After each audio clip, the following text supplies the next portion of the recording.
Fl-ewwel kwart ta' din is-sena l-kont kurrenti ta' Malta għamel surplus ta' 200 miljun euro. Il-kont kurrenti huwa l-bilanċ net kummerċjali ta' pajjiż u juri s-saħħa ekonomika ta' pajjiż. Skont statistika maħruġa mill-Uffiċċju Nazzjonali tal-Istatistika l-NSO intqal li s-surplus fil-kont kurrenti żdied b'aktar minn 72 miljun euro meta mqabbel mal-ewwel 3 xhur tas-sena l-oħra.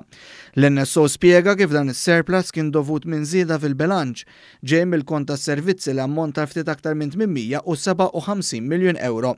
Dan apparti servizzi kummerċjali oħra li żiedu l-bilanċ tagħhom fosthom dawk ta' trasport u l-ivvjaġġar.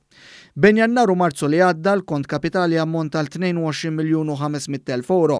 L-assi tal-pajjiż ukoll żdiedu bi kważi 11 miljun euro u ammontaw għal kważi 91 miljun euro. L-NSO qalet li s-sitwazzjoni tiebet ukoll b'investiment li ammonta għal kważi 2 biljun euro. Din l-aħħar statistika turi s-saħħa ekonomika ta' pajjiżna eżatt qabel faqqet il-pandemija u kif din baqgħet reżiljenti fl-eqqel tal-imxija.